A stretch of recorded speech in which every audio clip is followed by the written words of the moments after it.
and your expertise, what do young aspiring tradespeople seem to value most when they're evaluating a potential career opportunity? It's a taxing position on your body physically, and we may not be able to sustain that forever. So what does that look like within this organization? How can I grow within this organization? What does life look like beyond the field?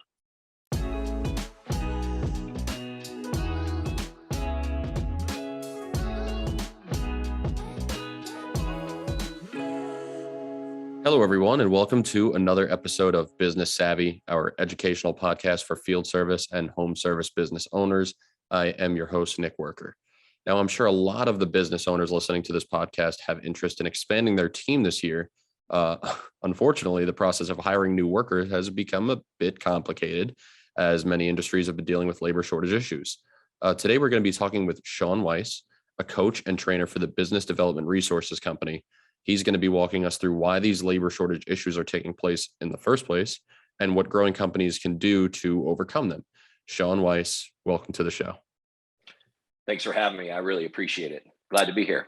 I appreciate you being here. I'm glad that you're here. I find this topic really interesting. You know what? And I'll talk about this in a little bit is I'm experiencing a labor shortage myself when it comes to hiring. Obviously, we have a call center here. And it's difficult to find people. So I want to get into that. Can you first introduce yourself to the audience? Tell us a little bit about your experience working in industries like HVAC and plumbing before I talk your ear off. Yeah, no worries. So I have been in the plumbing and heating and air industry since 2004, 2005, something like that. Kind of got into it by accident. Never had dreamed of being in this industry. Grew up with dreams and aspirations of being a rock and roll star. And when all that failed, I found myself with a connection that had a need. And so he brought me into this industry, and it sucked me in, and I've been here ever since. So, I've owned my own business in the past, successfully ran businesses. And throughout the whole entire process of that, being completely unfamiliar with this industry, needed some individuals or companies to rely on, and came in contact with BDR, with Business Development Resources, a number of years ago, and really leveraged them to help me avoid some of the pitfalls and mistakes that I knew I was going to make without some direction here. So had a great relationship with them over many years, and the opportunity came about back in 2015 to join the team. And so I jumped at it, and have been with BDR for about little over 7 years now, and with them have grown from primarily a coaching role and working with clients across the country into some training opportunities. So in conjunction with the business coaching, I also do training, and specifically deal with two of our classes, which is Top Gun Sales Excellence, which goes through a great little sales process, and also a class formerly known as Labor Management, which is now known as Workforce Optimization, which more is directly suited for our install departments and managing our labor, our precious resource, with our installation departments. So that's what's brought me here. Awesome. I too, at one point, wanted to be a rock star, more so like I don't know if it was rock music so much as it was like sad teenage angst music. But yeah, that's about where I was too. Yeah. But I'm curious. Like I said, I experienced this in really my day-to-day with the labor shortage. So what are some of the biggest causes of the labor shortage issues that are currently taking place, especially as it pertains to field service and home service industries? I think it's just, and we've looked at statistical data over the years, and really, we've gotten to a point where we have been in this population decline and population trough. So, I mean, that's one of the realities, is that, the Gen X and millennials there weren't quite as many of us as there had been in the past, and so there just was a initial lack of bodies And we're coming out of that now. Some of these the next generations are there's a lot more of just population. But we also got away from the trades too, and it was very much frowned upon, from going into the trades, and it was more of a push to go to college, which is great, and I'm all for it. But we had some, external things that were kind of that we were up against, and then I believe as an industry, we didn't react fast enough concerning wages and benefits and things like that. Those have not increased over the years like they should have. And I think the statistics would show that, if you look back at kind of the height of where the trades were at as far as, employment and participation, that was back in the 70s. And if you follow kind of the wage scale from back then with inflation taken into consideration and all of that, I mean, the average blue collar worker would be making over $50 an hour right now.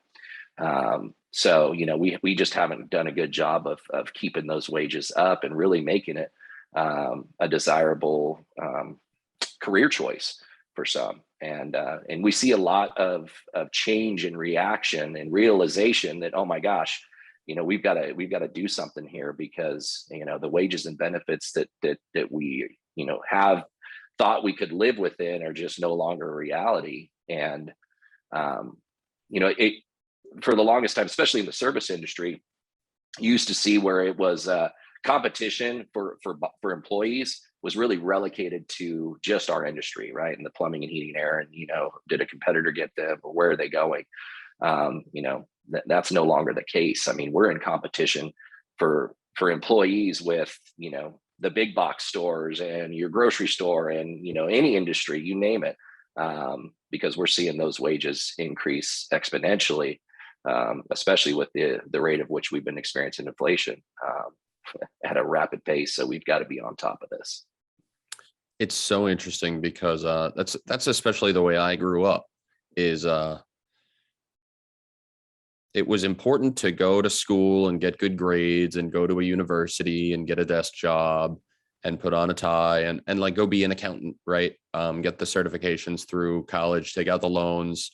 And there was never an emphasis on maybe the trades would be a good, career path for people, in like the high school track at that time. And we're seeing that really catch up with us now.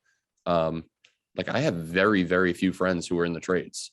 Everybody I know has either a college degree or far beyond a college degree. So I'm curious, based on what you've seen, which industries do you see that, like, which industries seem to be struggling the most with hiring new talent, especially over the last few years? Well, I mean, with my experience being predominantly relocated to our industry, I've seen it in the trade industry and with plumbing and heating and air, way worse than it has ever been. I mean, there's always been a difficulty in finding individuals, but I mean, I've dealt with companies, and I'm out here in Northern California, in Sacramento, California, and I deal with a couple of companies in the Bay Area that they run ads on Indeed, you name it, any platform.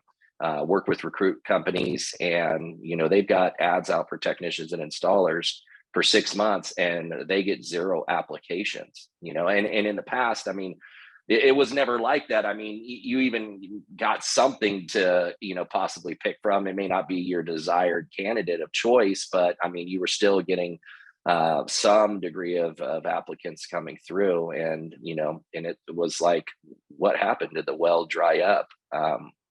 And I was talking with one of my clients yesterday down in the Phoenix area, and really realizing that he's kind of in that same boat and has been running ads, and he's deficient by a number of service technicians, and has been so for quite some time, so much so that it forced him back out in the field.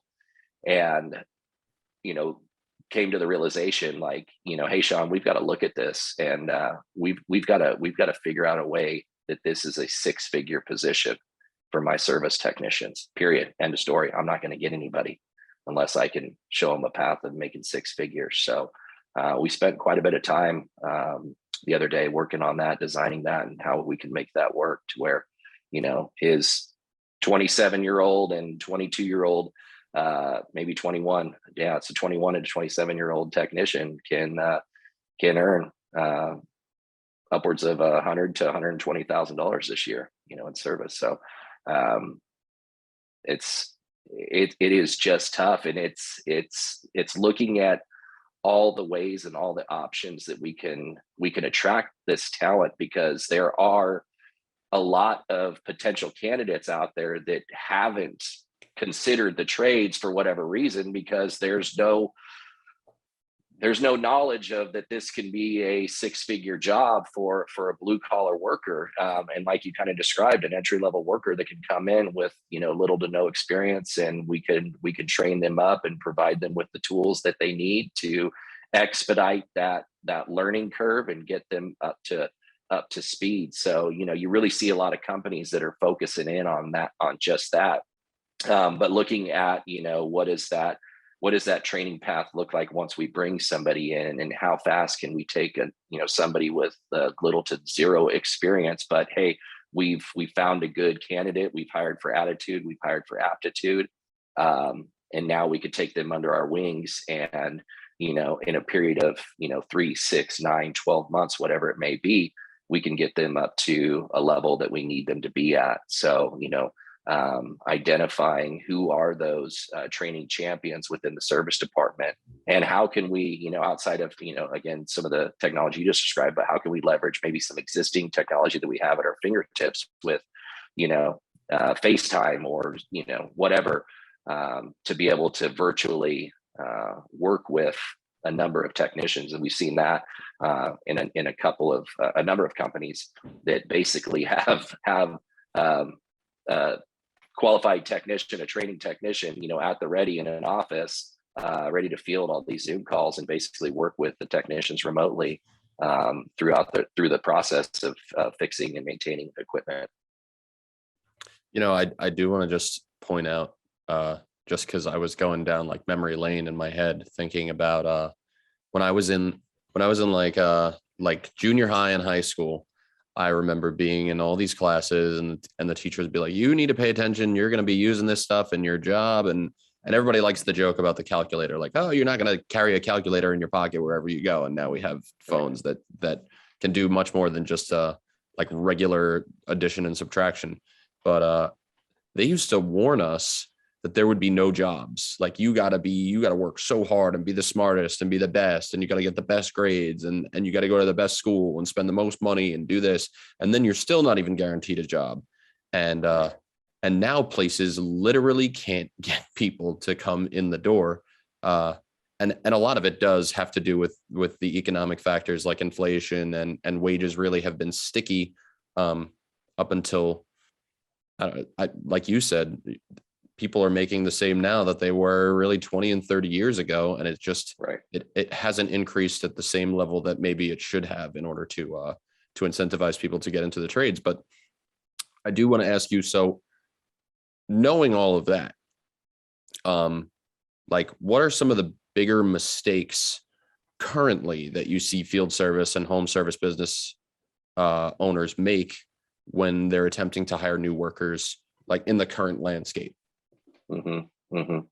Well, a number of things, and I could go a ton of different directions in that, but I think probably one of the biggest things that I see consistently is this mindset of owners have it in their head where wages should be at, and because that's where they've always been, right? Mm-hmm. And we're not paying attention to what's happening in the world, or we are, but we've got that whole, well, back in my day type mentality, and they're not willing to come to the reality and the realization that wages are increasing, and we need to be aware of that, and we also need to have a plan for that. In addition to that, there are some offsetting actions that need to occur once we get to a realization, okay, here's the gap of where we need to be versus where we are, and how do we bridge that gap.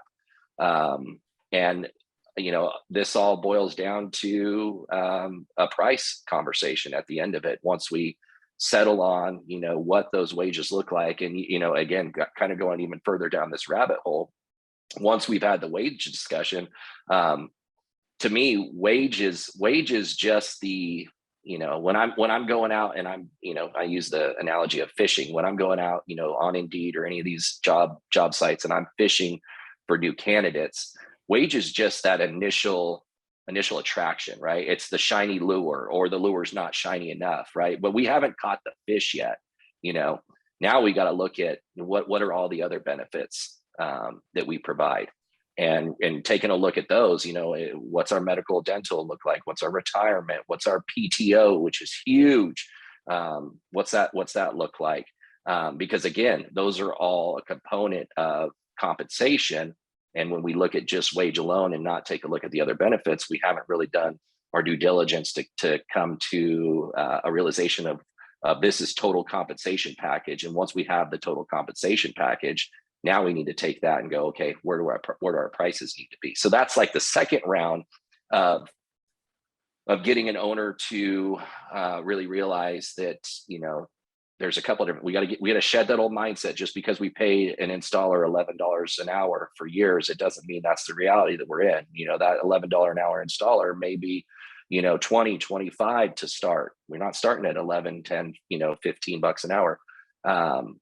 Again, what do those benefits look like? And now we've come to a cost per hour, a loaded labor cost per hour for that technician. And we've got to adjust our prices. So that's that second round of like, oh my gosh, okay, well, I can't charge that. I can't get away with that. And those that kind of are going to be relocated to operating in that mindset are, we're going to pay the consequences. So we got to make sure that, wages and benefits are where they need to be. And then from there, that's going to go straight to our pricing. Now our prices adjusted to match that. You take a look at McDonald's. I mean, what does a worker at McDonald's make nowadays? A heck of a lot more than they did back in the early 2000s, 90s, and 80s. Hourly, they're making a lot more. They're making above minimum wage. And then subsequently, what's the price of that Big Mac running? It's not $2.99, $3.99 for the meal anymore. I just took my daughter through the McDonald's drive-through yesterday, and if I remember correctly, it was close to $10 for that value meal, right? So they're making the adjustments, and guess what? We're still going through the drive-throughs and buying a Big Mac. So we do have the fortunate reality in the service industry that we are, we're a necessary industry. So pandemic proof of sorts too. So I mean, we're going to be here. We're here to stay. And unfortunately, the cost of everything is going up, and we're no different. And we shouldn't have that mentality as owners that we're the ones that have to fall on the sword here, and everybody else can raise prices, but oh my gosh, I've got to protect my customers, and I can't raise prices. We have realities that we're contending with in this inflation market. Our employees have realities that they're contending with inflation. Their cost of living is increasing rapidly. And we need to protect them, and we need to make sure that they're able to provide for their families, provide for their future selves through retirement, whatever it may be. And that's going to affect us when it comes to pricing, and we're going to be no different than anybody else in this market that's raising prices due to these ever increasing costs. I want to follow up on that by asking you, because it seems like we've been talking about the perspective of like the business owner trying to attract a tradesperson, and all the factors surrounding that. But I'm in your expertise, what do young aspiring tradespeople seem to value most when they're evaluating a potential career opportunity? Is it more that they want PTO, or is it wages, or is it benefits? I think personal time off is a huge thing. I mean, wage is always going to be there, no doubt. There's no doubt. I mean, that's the reality, is that wage is a huge portion of it. But I think it's all the additional benefits that come along with it, such as, that work-life balance. What does that look like? And what is the PTO look like? Maybe not necessarily everybody at such a young age is very concerned about their retirement, but we have to have all these things in place, and a young person may not necessarily care too much about medical, dental, vision benefits because, hey, I'm still on mom and dad's plan. But the wage and the PTO and just the prospect of knowing that those are all there. In addition to those benefits, then I believe we really need to do a better job in our industry of showing that candidate what the career path is within our organization. So what does that look like? In addition to that, as far as benefits come along with when I'm talking about that career path, what type of training programs do we have in place? What type of resources? What are some benefits with respect to tools? Do I need to buy my own tools, or is the company buying them and supplying them for me? Right. These are all strategies that we really need to look at. But going back to that career path and really painting that vision, what is the vision of the company? Where are we going? What does the company look like now?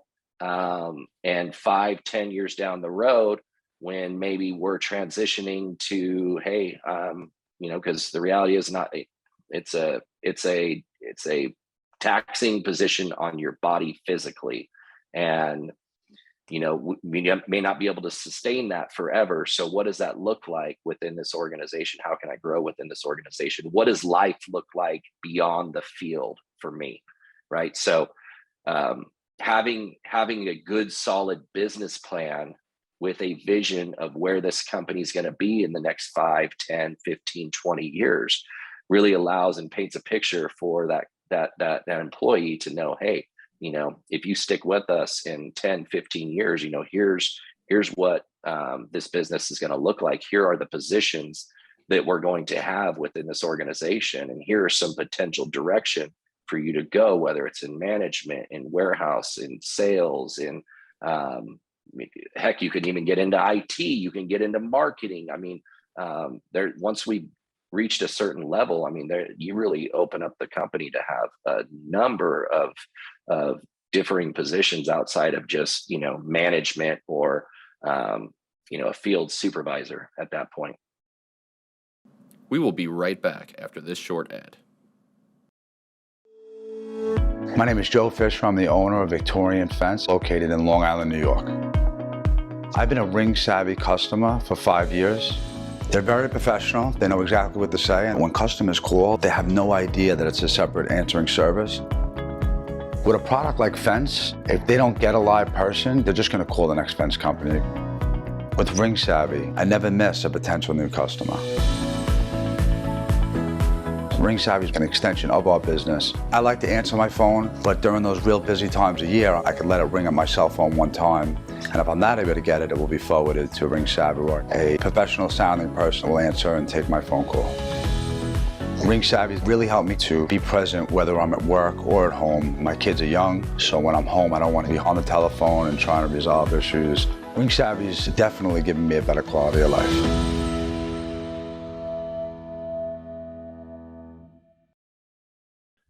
What we're talking about is sort of how do we entice more young aspiring tradespeople to join the trades? How do we get people who are basically eligible to start their career in the trades to want to do that? And you present a lot of good ideas, but when is it appropriate to sort of lay out that career path for them? So for business owners, should they lay out that path during the interview process?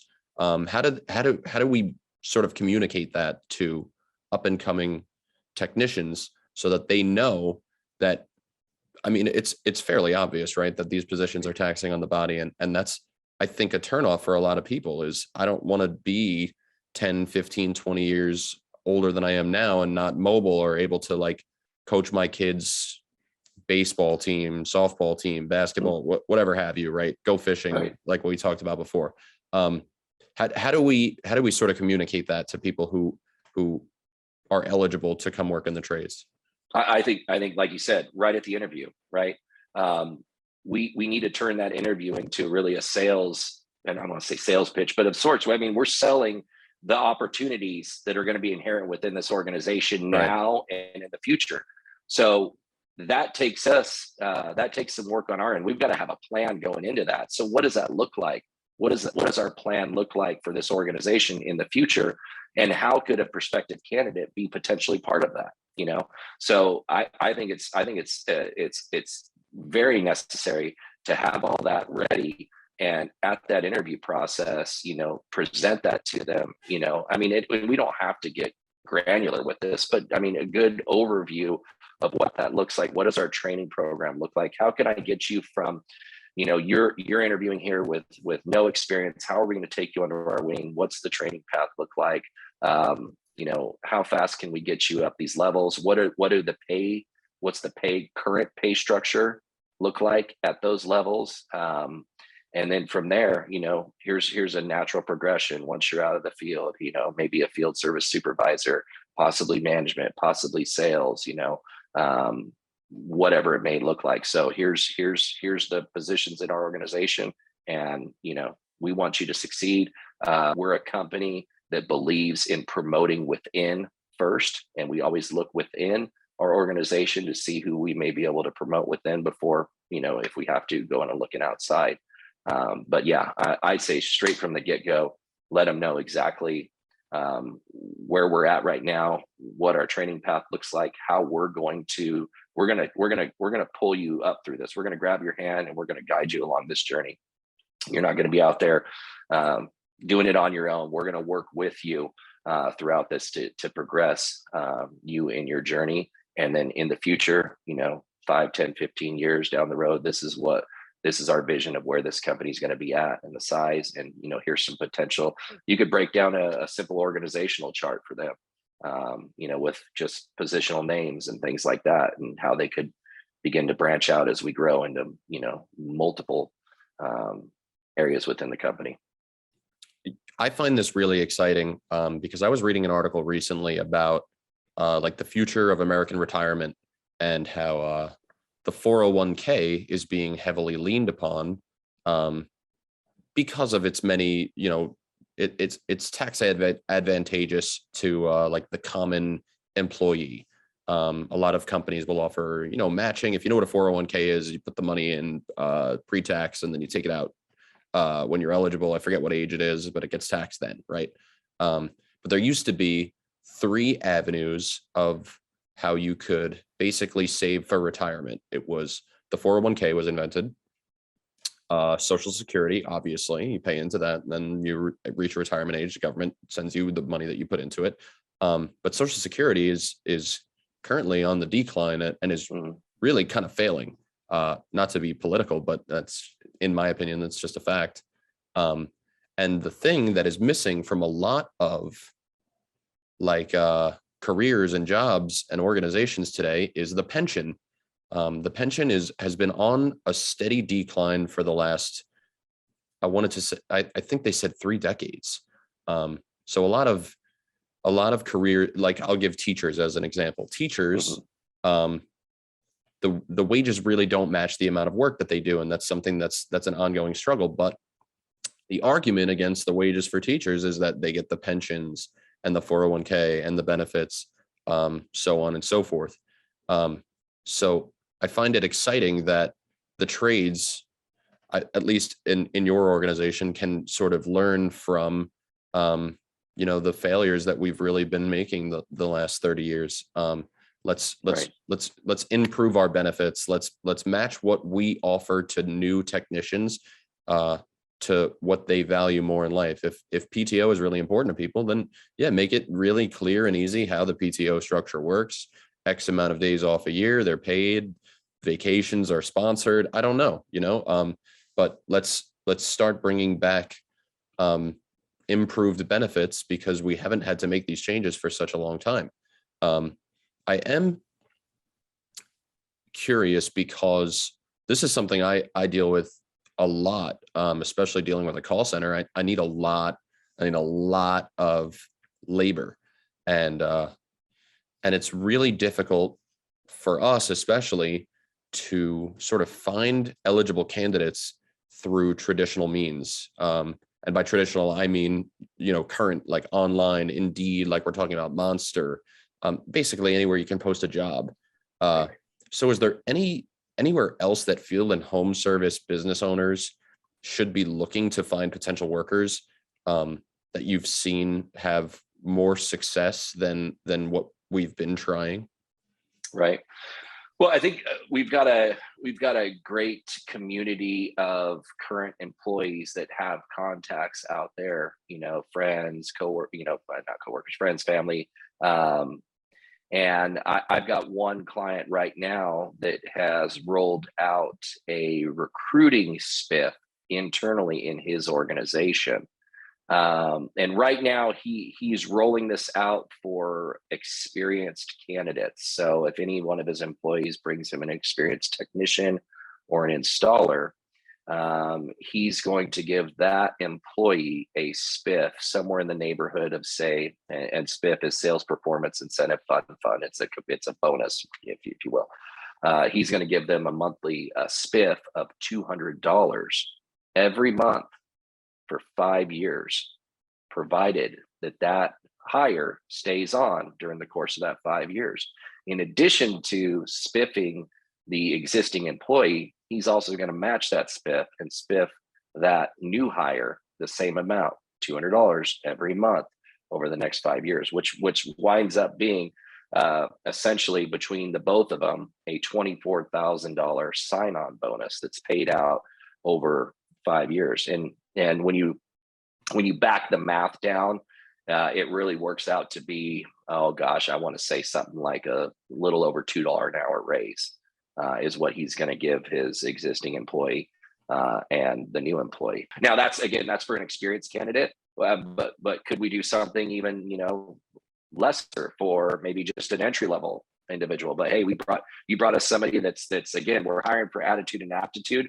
They're the right person. And could we offer some sort of monthly stipend, or just I see those that are just finding ways to be creative in all of this, are helping to kind of leverage their existing talent to get out and attract new talent. Now, beyond that, I strongly encourage all of my companies that I work with monthly, find your local trade schools, get involved. Volunteer to be on an advisory council or advisory board. Get to know the job placement assistant coordinators that they have there. Become friends with them. I did this and had a great relationship with the lady here locally in Sacramento. And she would kind of say, hey, I've got a really good one here. Doesn't miss school. Always on time. Has great grades. And I would try to kind of just scoop that cream of the crop off of there. Beyond that, other companies that I work with are, doing whatever they can to work with the local high schools too, whether it's career days or little expos, or just asking, hey, could we do some sort of an expo, or have a table at lunch where we talk to the juniors and the seniors and things like that. I mean, it's are we going to be passive, or are we going to take a proactive approach here? Who wants it more? Who's going to go out and get it? And we can't live in this facade that experienced talent is going to just fall in our laps. We need to go out and we need to actively pursue good, good talent that's out there, young talent that we can bring in and train them in our ways, the way that we want to. We don't have any of those bad habits and all that stuff. But finding in any and every way that we can to go out and be proactive and not be passive in our approach and just think, oh, because we threw up an ad on Indeed, we're actively pursuing talent. No, we gotta get out there, and we gotta be much more aggressive than that. And in some other cases where I've seen success with organizations, particularly one out here again that I work with in Northern California, they were the ones that weren't finding any installers or technicians, and all of a sudden had the need with through growth that they needed to hire warehouse individuals. And oh my gosh, they put up an ad for delivery driver, warehouse, and boom, they were getting applicants left and right. And as they're hiring these applicants, they said, hey, we're also hiring for entry level technicians and installers. And here's the pay structure over here. So you had these individuals applying that had never, ever gave consideration to heating and air or plumbing, going, oh my goodness, I didn't know that I could make that much money. Here I am applying for a $17 an hour job, and you're going to offer me 20 to start. Sounds like a good idea, And so they started that they're running ads full time all the time for warehouse and for parts runners, because again, you got people that going, hey, I could deliver DoorDash, and maybe from delivering DoorDash or Uber, and they're going, oh well, I can maybe see if anybody's hiring for any type of courier service or stuff like that. And then boom, here they are applying to a heating and air company, not knowing that that really there's other opportunities within that organization that are going to pay quite a bit more and offer that career path, that structured career path and training path to get to a level of pay that they want to be at. So that's been a pretty cool tactic that I talk a lot with my clients is, hey, let's try hiring for warehouse and parts runner, and say, oh, by the way, we also are hiring over here, and let them know what options we have available for them. I love, it's not really a bait and switch because you're offering them a better opportunity. So it's more like a bait and then, I don't know, promotion kind of. But something that you made me think of as it pertains to like recruiting somebody who maybe hasn't gone to school to be like an HVAC technician, right? Let's talk about that. I used to watch a TV show called Suits, which was about this really big corporate fancy law firm and all the drama that happens inside of it. But a big portion of the show at the beginning was about recruitment and finding the best of the best talent as it pertained to like big law. And a lot of what would happen is they would take the best like pre-law track students at, say, Harvard, right? Because Harvard has a great law school. And they would say, if you sign this agreement to come work for us upon graduation, we'll sponsor you. We'll pay you your tuition, a stipend, and X amount of whoever knows, right? To go to law school. And when you graduate, you have to come work here for, say, 5 years, right? The 5-year agreement. Why aren't we doing that? Why aren't we going to like people who are getting ready to graduate high school, maybe don't know what they want to do as far as college or career or anything like that, and saying, hey, we'll sponsor you, right? You sign this agreement. We'll pay for your education as it pertains to whichever trade we're talking about. And like a little stipend, right? Throw a little spending money so that they can go to school, get educated. And then once they graduate, they're contractually obligated to work for you for at least 5 years. You got to figure out the cost structure there, like what we're talking about. But these are simple things, right? Like we got to put the carrot back on like the stick. We got to make the lure shiny again, because it's no longer just put up an ad on Indeed and a ton of people come through. It's, why should I work for you when I can go do this and make the same amount of money? Oh, well, what's my career path going to look like? Am I going to be totally like bodily broken in 10, 15 years and then you throw me out? So I know we're talking about like sweetening the deal here. And I want to talk about employee retention, because that's another problem that is sort of facing the labor market today. Is they're calling it like the great reshuffling, my wife keeps telling me, or what was that, the great resignation or whatever. So once say we're past that point, right? We've hired a new employee, we've sort of improved, we've sweetened the pot for them. What can business owners do to improve their odds of retaining that employee for hopefully years to come? Well, we've got to stay on top of where wages are at. And I've worked with clients that we've gone through this wage assessment over the past couple of years, and we've made multiple changes to that. So where we may have topped out at $30 an hour 2 years ago, maybe now that's $45 an hour, right? So always staying on top of that and making certain that we've got those wages at each level where they need to be at. But I think a lot of it boils down to communication. the number one failure in most relationships has to do with the lack of communication or some sort of communication, right? And we're in a relationship with our employees here. We're in this relationship. So what does that communication look like from ownership or management to that employee? What are they doing well? What are we working on? And so what we recommend is moving away from the old school traditional way of giving an employee an increase of pay, which is, you've been here for another year. Let's do your annual review. We'll sit down and, there's this, this expectation that employee goes in there going, okay, I'm going to get a raise because I've been here another year, right? And so, oh yeah, you've been here another year. Here's a couple more dollars. Thanks for being here a year, and we'll talk again in another year. We can't do that. We can't do that at all. We've got to improve the communication, and so moving away from this annual review to we're only really getting together once a year to review how you're doing. Why can't we do that multiple times in a month? And so I strongly encourage everyone to do what we refer to as one-on-ones. And this doesn't have to be a huge drawn out long meeting, but what are we going to work on? And if we do it a couple times a month, what are we going to work on for the next couple of weeks? Where are you at? How can I help you? Here's what we need to do. We got X, Y, and Z to get you up from level 2 to a level 3. So, hey, we've got a couple weeks. How can I support you? How can I help you? And what are you going to be working on? And we'll come back in another couple weeks and do some follow up. What are some of the things that you're doing to progress yourself, whether through online training that, again, just to your point, like you mentioned with the suits, things that we should be sponsoring or we should be, paying for.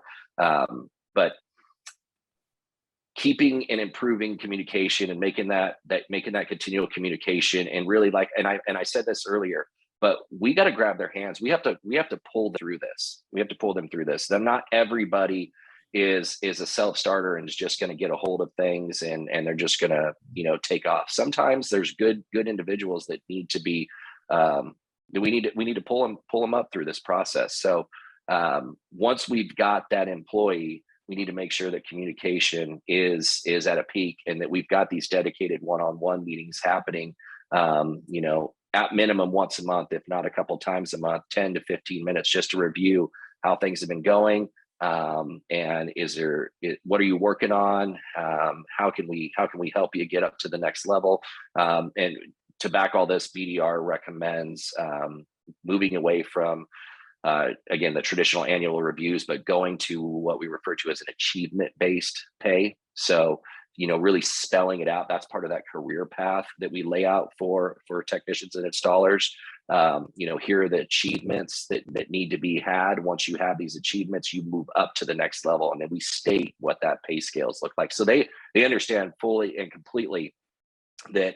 And I don't want to say we're putting the ball in their court, but we are, in a sense, that that it's on them to get these things done. Now we work with them, month by monthly to help and assist them in getting these achievements fulfilled so that they can move up.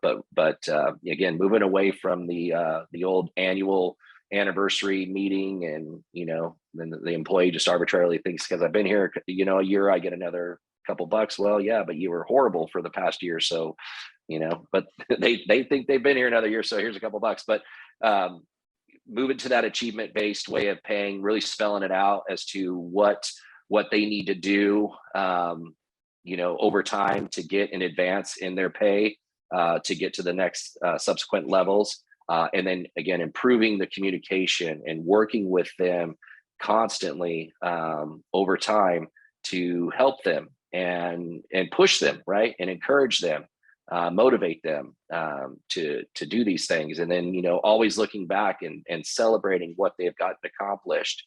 I see that as a huge advantage for companies that do that, because now we've got that employee so focused in and dialed in with us and our plan and what we together with that employee are working on for them, for their progression, that there's no need to get wandering eyes or just go, let me hop on Indeed and see what everybody else is doing. That's stuff that we should be doing. We should be doing that. We should be, what did Sun Tzu say? Keep your friends close and your enemies closer. As organizations, we should be studying our competition, knowing where they're at, and, at the very least be on par with them, if not, preferably above them. So that grass never appears to be greener. We put what we call it at BDR, putting the golden handcuffs on our employees. What are those golden handcuffs that we could lock them in with? Communication, staying on top of wages, benefits, always look at improving in any aspect, whether that's tools, technology. How can we support them? How can we as an organization support them in their growth and make this a fun, great place to work at, enjoyable, and there's that path for them. They can see it, and they see us actively pushing them to be better and to grow within the organization and within the company and in their career.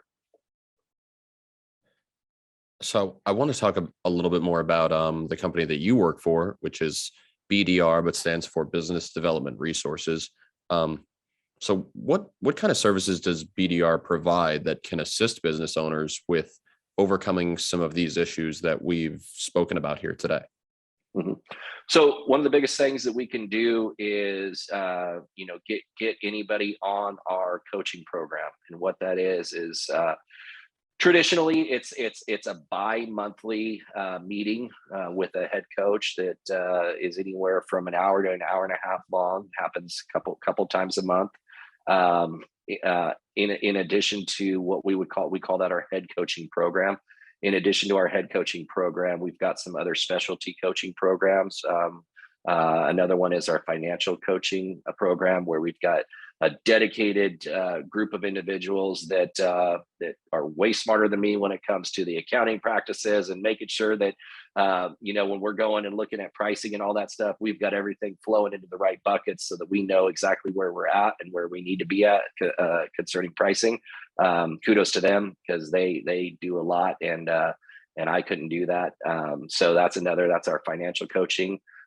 Beyond our two kind of primary coaching roles, head coaching and financial coaching, we also have some specialty coaching, which is sales coaching, labor management coaching, or installation department coaching, as well as service coaching, where you're working kind of with that dedicated service coach. And that's more of a targeted or sales coach or a labor coach that's targeted at your service, your install, and your sales departments.